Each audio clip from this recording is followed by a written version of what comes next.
Olá, tudo bem? Sejam bem-vindos aqui à nossa narrativa do livro A Maior Esperança. Espero que você tenha gostado do primeiro capítulo, que foi sensacional. Nós iremos ler mais um capítulo. Se você chegou agora pela primeira vez, eu convido a você a assistir o outro capítulo e que possamos acompanhar a série desse livro maravilhoso, A Maior Esperança, escrito pelo pastor Luiz Gonçalves e pelo Diogo Cavalcante. Vamos então para o segundo capítulo, que fala Um Passeio pelo Futuro. E aí, vamos juntos? Relacionamentos humanos. Em período muito mais curto do que 100 anos, nós temos visto fortes laços se desfazerem. Não só nos casamentos, mas também nos vínculos entre pais e filhos, irmãos e irmãs, parentes e até amigos de longas datas estão sendo cortados por qualquer motivo. Mas, como nunca antes, discussões azedam o clima do almoço em família e motivam graves ofensas nas redes sociais. Nós vivemos em uma era de profundas diferenças e discórdias. Queridos, Jesus mesmo disse em Mateus capítulo 24, verso 12, olha só o que fala. Fala assim: e por se multiplicar a iniquidade, o amor se esfriará de quase todos. Queridos, enquanto a temperatura dos oceanos sobe, causando ali o aquecimento global, a temperatura dos relacionamentos despenca, congelando corações. Queridos, pessoas sofrem sozinhas com seus problemas, porque não têm com quem as compartilhar. Elas calam suas lágrimas, trabalham duro, buscam uma carreira bem-sucedida, mas seus sentimentos estão amortecidos e se esfriam pelo medo de amar. Em vez de se abrirem para a luz do sol, fecham todas as janelas da alma. Queridos, muitos estão doentes, sofrem com depressão e outros problemas. Como se 2 guerras mundiais não tivessem sido o suficiente para aprendermos alguma coisa, potências globais já respiram ares de um novo conflito de grande escala. Queridos, Jesus também nos alertou que o nosso tempo seria assim. Olha só o que está escrito em Marcos capítulo 13, verso 8. Olha só o que fala. Porque se levantará nação contra nação, e reino contra reino, e haverá terremoto em vários lugares, e também fome. Essas coisas são os princípios da dor. Querido, basta acompanhar os noticiários. No livro de Daniel, também encontramos um retrato simbólico do mundo dividido em que vivemos. Em Daniel capítulo 2, Nabucodonosor, o líder máximo de Babilônia, um dos maiores impérios da antiguidade, teve um sonho que perturbou muito. O rei chamou ali com urgência os seus sábios, os magos, os astrólogos, e pediu que disserem qual era o sonho e sua interpretação. A resposta deles foi clara. Olha só o que está escrito em Daniel capítulo 2, verso 10. Olha só, pode acompanhar comigo. Responderam os caldeus, ou os magos, os sábios, na presença do rei, e disseram: não há mortal sobre a terra que possa revelar o que o rei exige, pois jamais houve rei, por grande e poderoso que tivesse sido, que exige semelhante coisas de algum mago, encantador ou caldeu. Queridos, desde Platão, filósofo grego, que concebia a separação entre o mundo conforme o que percebemos, nós costumamos acreditar que as coisas espirituais não têm nada a ver com a realidade do dia a dia. Muitos religiosos são ateus práticos. Pensam que Deus não se importa com a nossa saúde, com o nosso trabalho, para os nossos objetivos que temos durante o ano, e muito menos com aquela bendita chave que nós esquecemos em algum canto da casa, né? Segundo os ensinos de Jesus, sim, o soberano do universo se importa conosco e até com as nossas pequenas e grandes preocupações. Está escrito em Lucas capítulo 12, verso 7, olha só. Está escrito assim: até o cabelo da vossa cabeça estão todos contados. Não tem mais, bem mais vale do que muitos pardais. Olha só, que lindo texto, que grande promessa para mim e para você. Mas amigos, algumas pessoas elas supõem que podem comprar o favor de Deus, doando ali o máximo de dinheiro possível. Outras tentam convencer os chamados espíritos e fazem ali encantamentos para ganhar alguma coisa na vida. Outras ainda recorrem a simpatias e mandingas para evitar muitos males e obter vantagens. Para os que defendem essa visão de mundo, existe uma força no ar. Daí o grande sucesso dos filmes como Avatar, Harry Potter e também o Star Wars, né? Queridos, nós precisamos tomar cuidado para não confundir as coisas e passar a acreditar em fábulas. Diante da resposta que não queria ouvir, o rei Nabucodonosor ele ficou enfurecido, ele se enfureceu e ordenou a morte imediata de todos os sábios, incluindo até o que não estavam ali, entre eles o jovem Daniel e seus 3 amigos. Como ele tinha uma fé em Deus, Daniel pediu um tempo e reuniu com seus amigos para orar, a fim de que toda aquela situação fosse solucionada. E o mistério foi revelado a Daniel através de um sonho enquanto ele dormia. Apressadamente, o rapaz saiu para pedir uma audiência urgente com o rei. O sonho de Nabucodonosor tinha a ver não somente com o seu tempo, mas com um futuro distante. Queridos, até a fase final da história, olha só que incrível. No sonho, o rei havia se deparado com uma grandiosa e imensa estátua metálica. A cabeça era composta de ouro, o peito e os braços de prata, o quadril de bronze e as pernas de ferro. Essa mesma sequência de 4 impérios também é simbolizada com feras monstruosas que está em Daniel capítulo 7. A primeira era semelhante a um leão alado, e a segunda como um urso, a terceira como um leopardo de 4 cabeças e 4 asas, e a última como um animal terrível e espantoso. Queridos, cada parte da estátua representa um império, a começar por Babilônia, 6 séculos antes de Cristo. Em certo momento na visão, uma pedra cai com força do céu e atinge os pés da estátua, reduzindo a pó. E a pedra se torna uma grande montanha que representa o reino de Deus, o qual substituiu os antigos impérios humanos. Nos livros de história, notamos que 4 grandes impérios dominaram o mundo antigo desde o fim do 7º século a.C. Babilônia, os Medo e Persas, a Grécia e Roma. Os 3 primeiros são mencionados pelos seus nomes no livro de Daniel. Todos subjugaram o povo judeu e o perseguiram em algum momento da história. Os romanos crucificaram Jesus, destruíram Jerusalém, baniram os judeus das suas terras e perseguiram os cristãos por séculos. No entanto, a visão de Daniel não para por aí.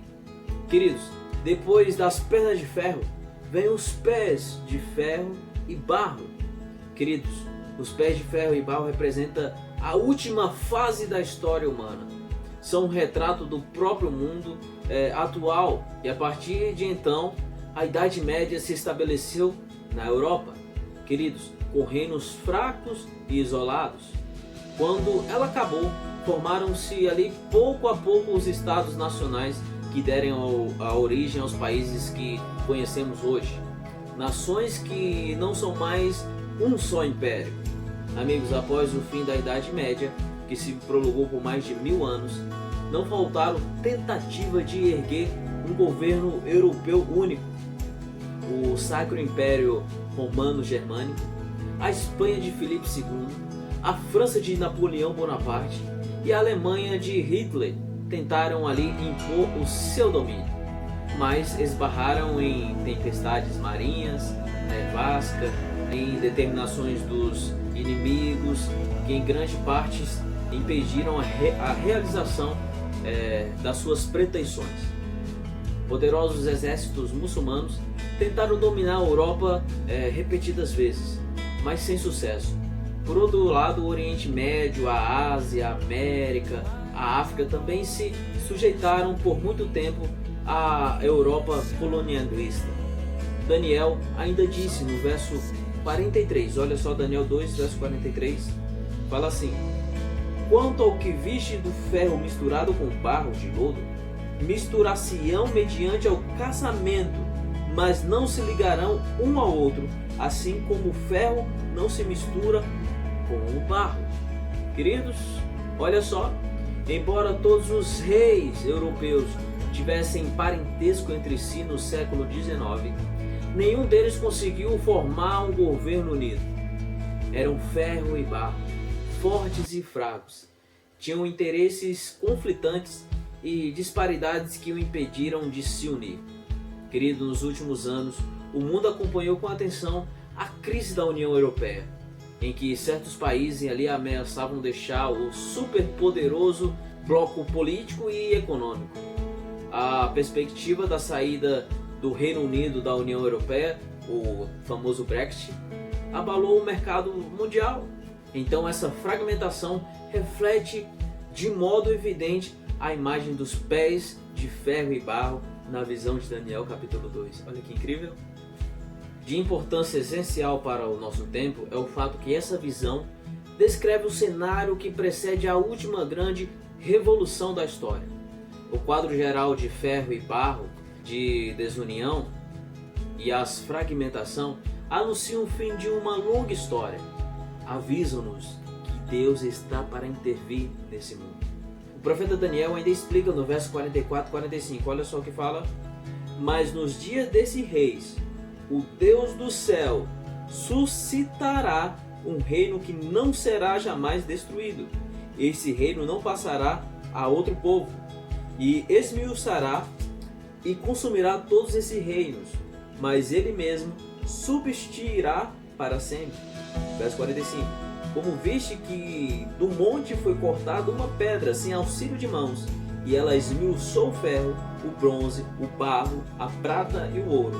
O grande Deus fez saber ao rei o que há de ser futuramente. Certo é o sonho e fiel a sua interpretação. Olha só que grande exemplo para nós. E queridos, olha só que história interessante.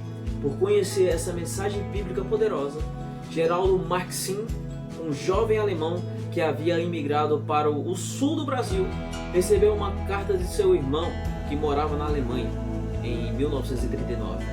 Ele disse que Hitler estava convocando jovens a voltar à sua pátria-mãe com todas as despesas pagas, a fim de lutar na guerra. Havia uma promessa de triunfo da Alemanha, que eles dominariam a Europa e liderariam o mundo. Mas Marx rejeitou o convite, dizendo, segundo a profecia de Daniel capítulo 2, a Alemanha não ganharia a guerra. Ao fim dos conflitos, o irmão de Marx acabou sendo morto na batalha. Amigos, céticos podem considerar a visão de Daniel capítulo 2 uma invenção antiga, mas ela se revela, no mínimo, uma incrível coincidência. Você não acha? Queridos, a sequência de império, sua fragmentação e as tentativas de uni-los são evidentes nos livros didáticos, nos livros de história, nas notícias estampadas nos jornais ou nas postagens das redes sociais, ao mesmo tempo em que se busca alcançar uma liberdade de uma individualidade ideal. Isso também dificulta a convivência entre as pessoas. O jeito de ser de um pode ser ofensivo ao outro. Nós temos dificuldade, amigos, hoje em aceitar as diferenças. E esse profundo quadro de discórdia entre as pessoas e as nações é profético. Quando veio a primeira vez, Cristo foi o poderoso imã que atraiu o mundo a si. Como ele mesmo disse, em João capítulo 12, verso 12, olha só o que diz. Só corrigindo, em João 12, verso 32, que fala assim: e eu, quando for levantado da terra, atrairei todos a mim mesmo. Queridos, quando ele voltar, não será diferente. Todos os olhos se voltarão para ele. E eu quero que você já fique atento ao próximo vídeo, ao próximo capítulo do nosso livro. Queridos, Jesus atraiu a si mesmo multidões ansiosas por ouvir suas palavras de vida. Ele consolava os tristes, abrigava os fracos, amparava os desesperados e curava os doentes. Queridos, olha só como Jesus ele cativava os pequenos e grandes, os mestres e os iletrados, os civis e militares, judeus e os romanos, os céticos e os religiosos, os ricos e os pobres, os jovens e os velhos. Queridos, os honestos e os corruptos. Até as crianças gostavam de estar perto dele. Ele era firme e amoroso, intenso, porém seguro. Sua personalidade completa e equilibrada e seu poder de atração era praticamente irresistível. Tinha o mundo aos seus pés. Sua vida dividiu a história, mas ele a entregou voluntariamente na cruz. Foi levantado com os braços abertos e mãos perfuradas, com um sinal inconfundível do amor de Deus pela humanidade. Queridos, ele regou a terra com o seu próprio sangue e plantou nela a semente de um novo tempo. Queridos, quanto mais perto ficamos de Jesus, mais perto chegamos uns aos outros. Seu amor incondicional nos inspira a amar sem reservas e a redescobrir o quanto as pessoas são únicas.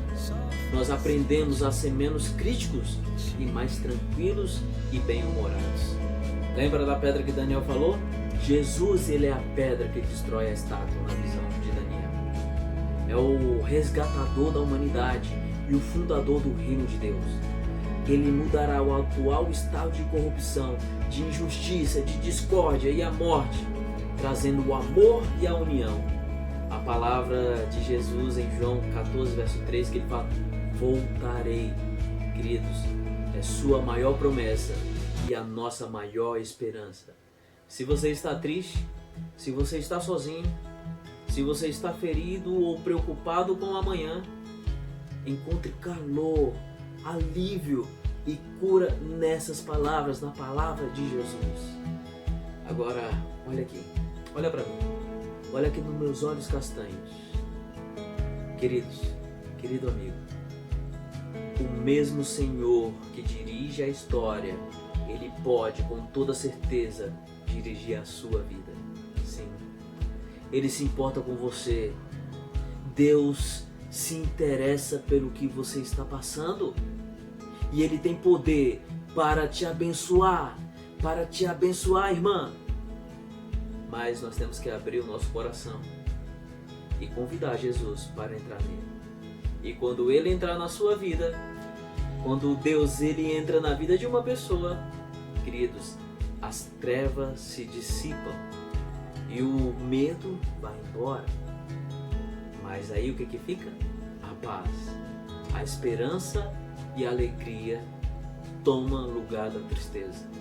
Queridos, em breve Jesus voltará, mas Ele está colocando no seu coração o desejo de vê-lo voltar nas nuvens do céu. E Ele quer tirar essa tristeza que está dentro de você e quer te trazer alegria. E aí, que tal aceitar? Aceite, abra seu coração para Jesus. Muito obrigado por ter assistido esse vídeo. Espero que você tenha gostado e não perca o próximo capítulo. Muito obrigado. Tchau, tchau.